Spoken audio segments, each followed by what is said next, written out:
Hello, hello, hello, hello. Magandang hapon po sa inyong lahat. Ito po si Sas Rogando Sasot, ang inyong freshly cited in contempt ng isang House of Representatives at ang inyong favorite faithfully defiant at tagalista ng noisy na pilit na binabasag ngunit nakalimutan nila na ako'y isang salamin. Pag binasag mo ang salamin, ito'y dumadami at nagiging mas tusok. Kaya paki-share na muna ito at alam ko't marami nag-aabang sa inyo ng aking reaction video sa today's Kangaroo Court na naganap ngayon kanina na isa na namang paglulustay ng pera ng taong bayan. Ito'y paglulustay ng pera ng taong bayan dahil wala naman itong patutuguhan. Ang ginawa nila dyan sa House of Representatives ay ang tinatawag na political persecution or pinaka-eksakto, persecution on the account of an actual or imputed opinion. Okay? Again, it is persecution on the account of an actual or imputed opinion. Kaya paki-share muna ito mga friends. And alam ko marami nag-aantay sa inyo ng ating reaction video. Kaya ito na, nasaan na kayo? Charot. So, sandali. Pero bago ang lahat, dahil alam nyo naman ang kanilang mga gustong balakin, patahimikin lahat ng vloggers, especially Duterte aligned, because this is all in connection to the preparation ng impeachment trial ni Inday Sara Duterte because they would like to dominate social media. Okay? They would like to dominate social media and hindi nila magawa-gawa dahil maingay, maraming noisy, kaya gusto nilang patahimikin ang mga noisy.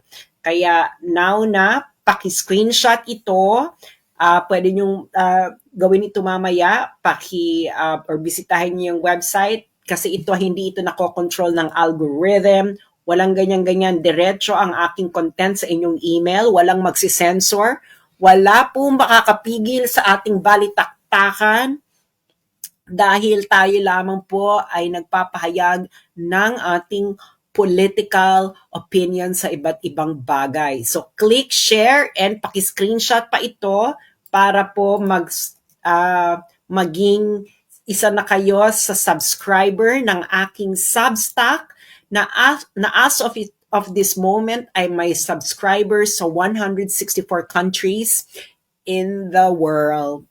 So, paki-click ang share and paki-screenshot ito at please subscribe. Importante ito dahil ito ay hindi na tayo masyadong ban. Kung reader ko talaga kayo, it will go directly to your email. Ayan.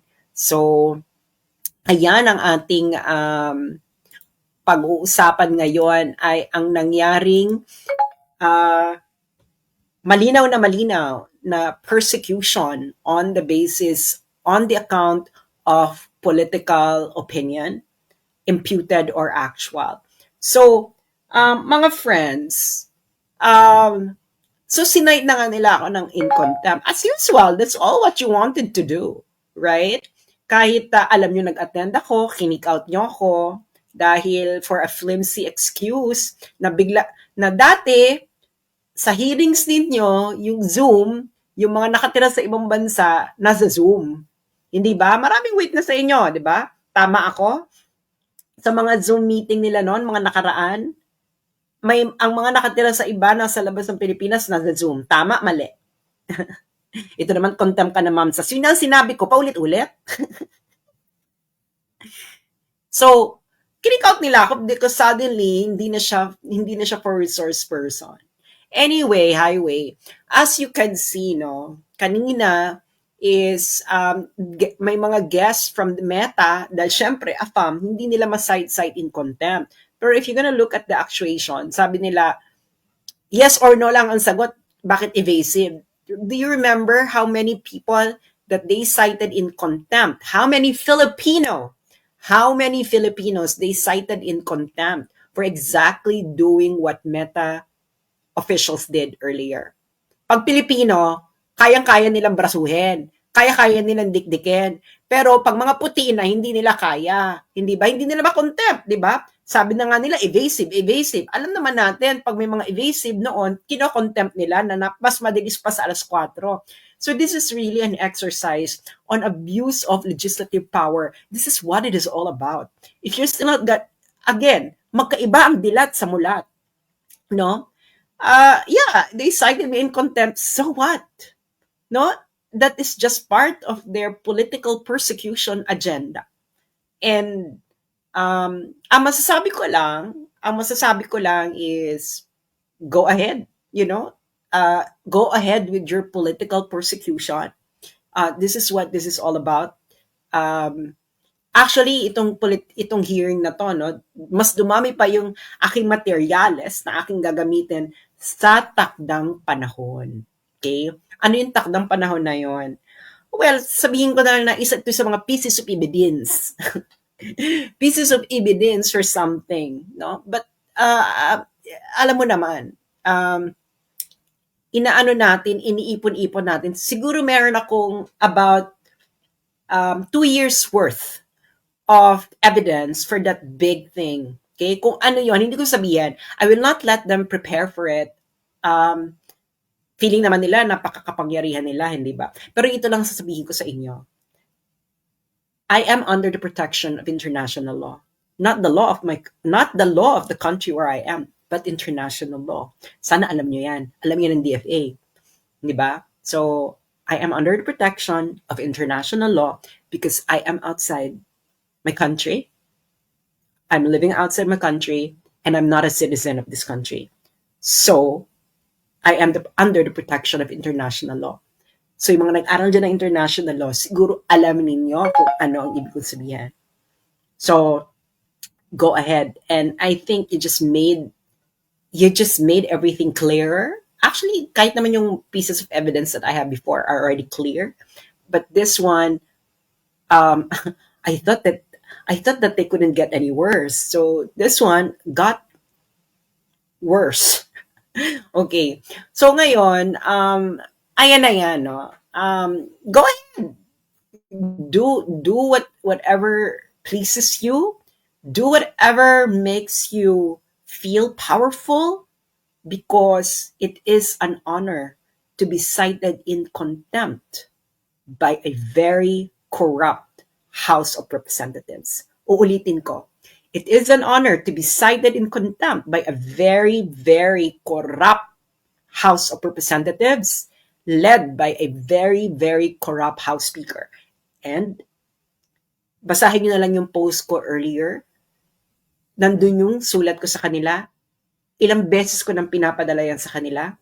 4 times. I think 5 or 4. I can't remember. 4 or 5 times. Read the content of my letter. Read it. Discuss it with your kainuman, etc. And now, you would see what kind of House of Representatives you have. Hindi ba? Kita-kita naman kanina eh. Hindi ba?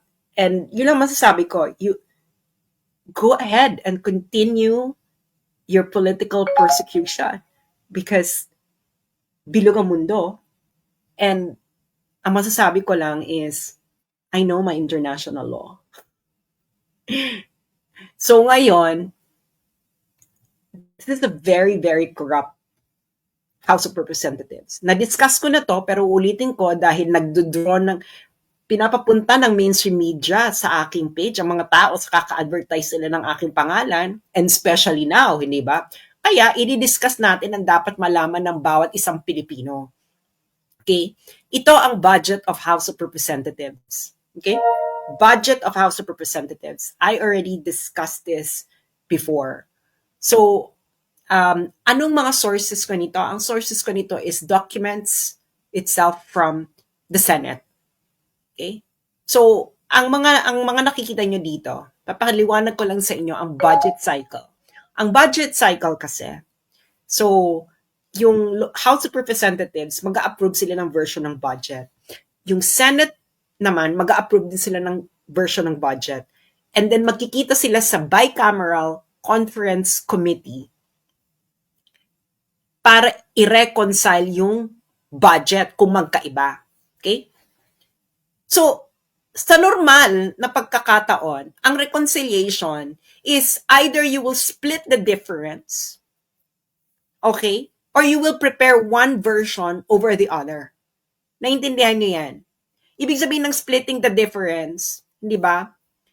Pwede niyong gagawin is pwede niyo na lang i-add yung dalawa, tapos kunin mo na lang yung average, and that's it. Or you prefer one version over the other.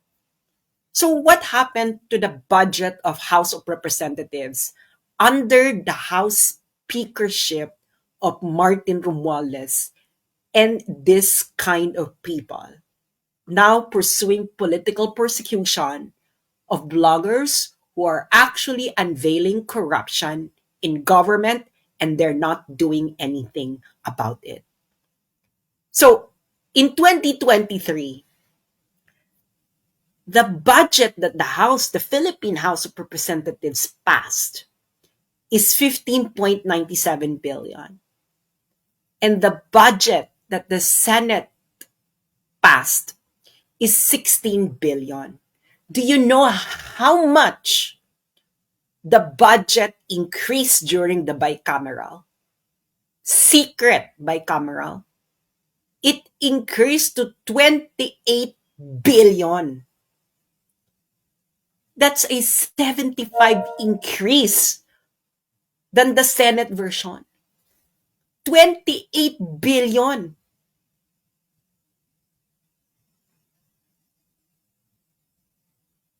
So, iba ang mulat sa dilat. Noong 2024, yung House of Representatives, ang budget version na pinasa nila is 16.17 billion. Ang Senate version ng House of Representatives budget ay 16.9 billion. Pagdating ng bicameral, bigla siyang naging 28.69 billion. Reconciliation ba yan? Hindi yan reconciliation. Anong tawag dyan? Isulat nyo sa comment section kung anong tawag dyan sa ginawa ng House of Representatives. Pera nyo yan. Pera nyo yan kayong manakikinig. Pera nyo yan. Ngayong 2025 budget, ito malala. Ang pinasa ng House of Representatives publicly ay 16 billion. Ang Senate version, 16.35 billion lang. So, ang tinaas lang nito ay 1 million. Alam mo kung paano nila ni-reconcile? Pagdating ng bicameral, naging 33.67 billion ang budget ng House of Representatives. That's a 105.93 increase. Anong tawag nyo dyan? Pera nyo yan. Tell me, anong tawag nyo dyan? And why are you letting these people get away with it? Yung mga snatcher nga, binubugbog. Ito, binibigyan nyo ng bilyong harap-harapan na? Tell me, what could justify na biglang lulobo yung budget mo ng 75%, 77% at 105% during the bicameral meeting? Hindi naman yung pinasa nyo nung nag-public deliberation. What is this called? At sinerch ko yung mga past House speakership, past Congress, ang available lang, hindi naman kasi ganun kagaling katransparent ang record keeping ng ating legislative. Noong 2011, ang tinaas lang 13% under Feliciano Belmonte. Noong 2013, 8.53% lang tinaas under Feliciano Belmonte. Nung kay Pantaleon Alvarez, 0% ang tinaas ng budget ng House of Representatives during BICAM. Nung kay Gloria Arroyo, 0.08%. Kay Lord Alan Velasco, 12.86%. And then yung second speakership ni Lord Alan Velasco, 0%. Si Senator Alan Peter Cayetano po ay hindi po siya naging House Speaker during a budget cycle. Kaya wala siya dyan. Pagdating kay Martin Romualdez, naging 75.06%. Kaagad ang tinaas. 77.21%, 105.93%. Do you know how much ito? It's about 50 billion. 50. For 3 years, niregaluhan ng House of Representatives ang kanilang mga sarili ng about 50 billion pesos ng pera ng taong bayan, ng pera ninyo. 50 billion during BICAM. What exactly bakit bigla kayo niregaluhan nyo ang sarili nyo ng 50 billion during BICAM for the past 3 years? Why? Is this not corruption? This is corruption. Present this to foreigners. Kaibigan ninyong foreigners. Tell them, explain this to them. And then do a survey, foreigners. If they think that this is not corruption, that Martin Romualdez, House of Representatives, wasn't doing, if this is not massive, not just massive, but grave, karumal-dumal na kagutuman. And take note sa budget lang nila to. Hindi pa dito kasama yung AKAP, TUPAD, AIX. Hindi pa dito kasama yung sa mga DPWH contract. Tinanggal nila yung isa kong page, yung for the motherland. Kasi bago nila tanggalin yun, I was exposing already DPWH contracts awarded to the companies owned by the families and relatives of the sitting congressman. Yung isa naka 1 billion. That's just a DPWH contract for just 1 year. Binura nila. Pinabangladesh yung page ko, yung for the motherland. Nandun yun Nandun lahat. So, tell me, that's why it's an honor to be cited in contempt by a corrupt institution, because it only proves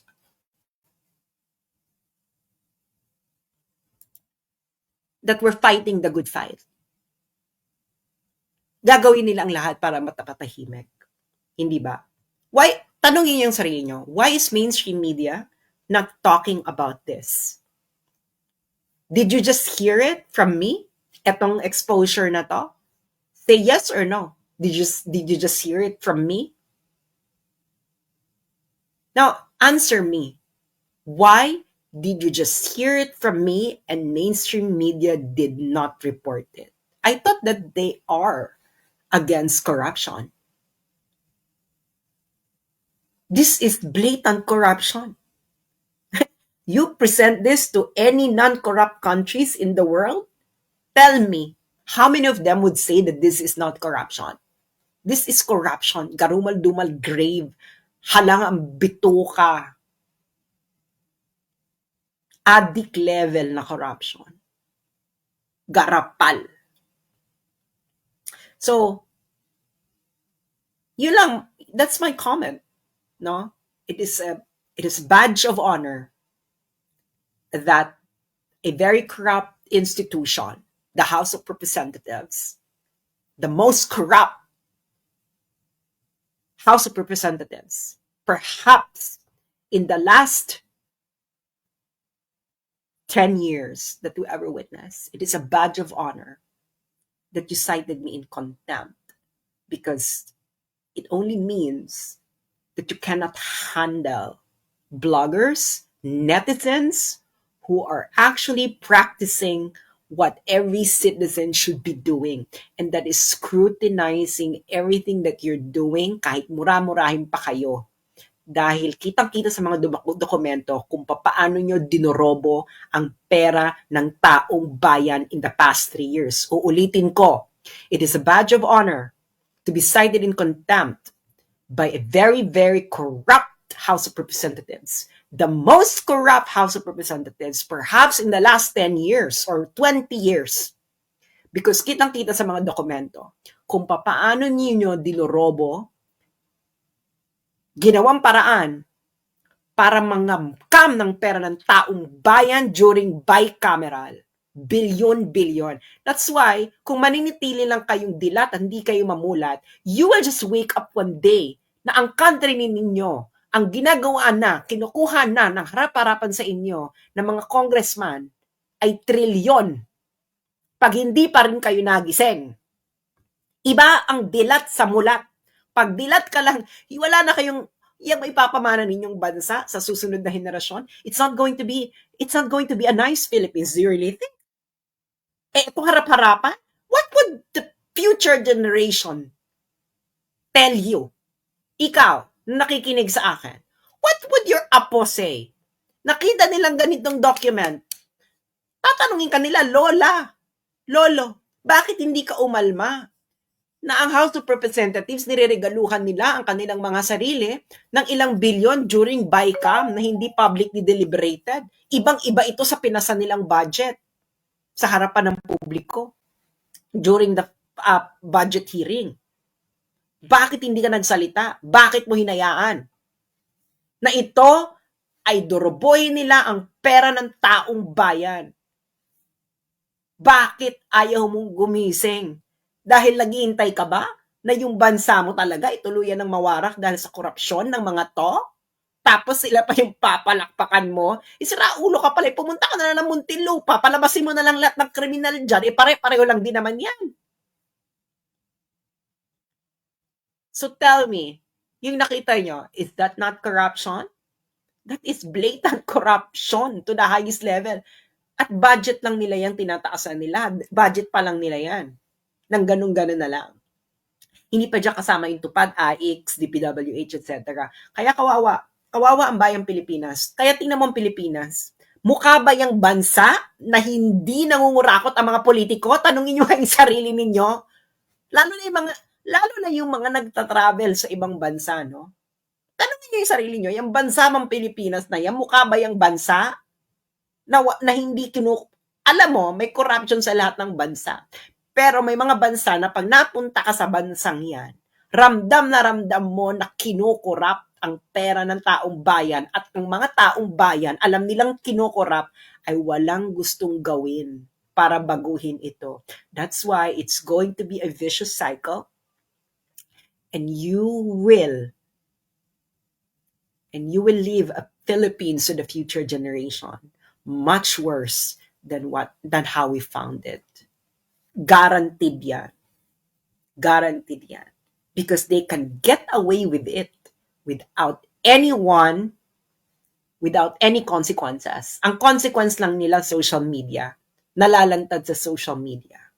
That's their only consequence. And what they wanted to do, they want to silence social media because they want to cover up ang ginawa nilang pandorobo sa pera ng taong bayan in the last 3 years during the BICAM. And it's documented. I have all the documents. That's why it's a badge of honor that you cite me in contempt, because what would I expect? I don't expect you, House of Representatives, to praise me for revealing how corrupt your institution is in the last 3 years. And that House Speaker, Martin Romualdez, is involved in a bribery case. Okada. 2 buwan pa lang siyang House Speaker. At ito ay nasa kaso. Ito ay nasa desisyon sa isang related na kaso sa Delaware Court sa United States. And you're not doing anything about it. Nakakahiya kayo. Nakakahiya kayo sa mga Pilipinong nagtatrabaho ngayon. Nakakahiya kayo sa mga Pilipinong ipapanganak pa lamang. So, iba ang mulat sa dilat. Ano ka sa dalawa? Dilat or mulat? Maraming salamat po at hanggang sa muli. Ito po si Sas Rogando Sasot, ang inyong faithfully defiant na tagalista ng Noisy na nagsasabing, hindi pa tapos ang laban, nag-uumpisa pa lang tayo. Salamat po. This is for the motherland. I am